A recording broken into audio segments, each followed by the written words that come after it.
Évangile de Jésus-Christ selon saint Matthieu. En ce temps-là, Jésus proposa aux foules une autre parabole. Le royaume des cieux est comparable à une graine de moutarde qu'un homme a prise et qu'il a semée dans son champ. C'est la plus petite de toutes les semences, mais quand elle a poussé, elle dépasse les autres plantes potagères et devient un arbre, si bien que les oiseaux du ciel viennent et font leur nid dans ses branches. Il leur dit une autre parabole.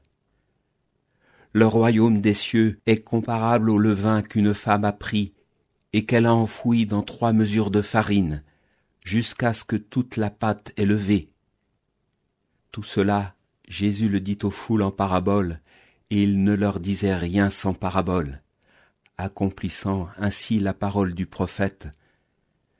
J'ouvrirai la bouche pour des paraboles, je publierai ce qui fut caché depuis la fondation du monde. Tout au long de cette semaine, nous allons suivre un enseignement de Jésus sur le royaume de Dieu.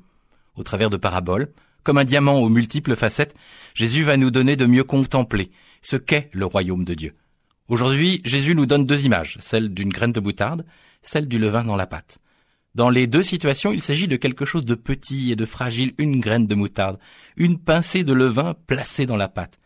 Pour nous faire comprendre quelque chose de très grand, Jésus nous donne de contempler quelque chose de tout petit, car il en est ainsi du royaume de Dieu.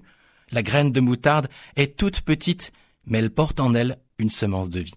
La pincée de levain est toute petite, mais elle porte en elle une espérance de nourriture abondante. Et il en est ainsi du royaume de Dieu. Il est semblable à ces petites choses qui sont pour certains insignifiantes, mais qui sont parfois grandes pour les yeux de ceux qui savent les voir avec un regard d'espérance.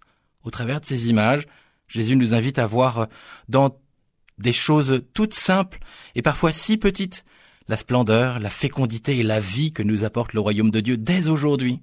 Mais où ? Eh bien dans la petitesse et la modestie d'un geste d'amitié pas plus grand qu'une graine de moutarde, dans un regard bienveillant pas plus gros qu'une pincée de levain. Le royaume est donc là, sous nos yeux, il est en croissance, pour peu que nous acceptions de laisser Dieu le semer dans la terre de nos vies, telle une graine de moutarde. Pour peu que nous acceptions de laisser Dieu le placer dans notre pâte humaine, comme le levain dans la pâte.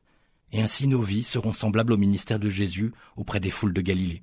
Extérieurement, les paroles et les gestes de Jésus étaient insignifiants, mais Jésus nous invite à voir plus grand, jusqu'à la dimension eschatologique, quand Dieu sera tout en tous, quand toute la pâte aura levé, quand toute l'humanité aura été transformée de l'intérieur. Et c'est à nous d'y travailler maintenant. Comment ?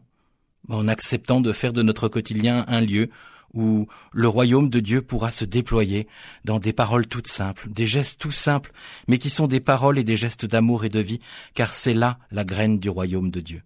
En consentant aussi à devenir nous-mêmes une terre fertile, une pâte disponible pour recevoir la semence du royaume. Vous le comprenez, frères et sœurs, le royaume est déjà là, prêt à venir nous transformer, et pour cela nous devons l'accueillir au cœur de nos vies, mais aussi la communiquer. Car il en est ainsi du royaume de Dieu, telle une graine de moutarde ou une pincée de levain, l'amour habite nos vies, la foi fertilise notre existence, et ainsi, insensiblement, notre vie, telle la pâte du pain, prend de l'épaisseur et de la saveur, et ainsi, lentement et invisiblement, l'espérance grandit en nous et en tous ceux que nous côtoyons. Frères et sœurs, aujourd'hui, tel un carré de terre, laissons le Seigneur ouvrir notre vie, afin qu'il y place la graine et le levain du royaume de Dieu, afin que toute notre vie, dans sa simplicité, donne à contempler le royaume de Dieu qui grandit en nous. L'évangile du jour était commenté par le père Nicolas Harel, curé de la paroisse Sainte-Marie du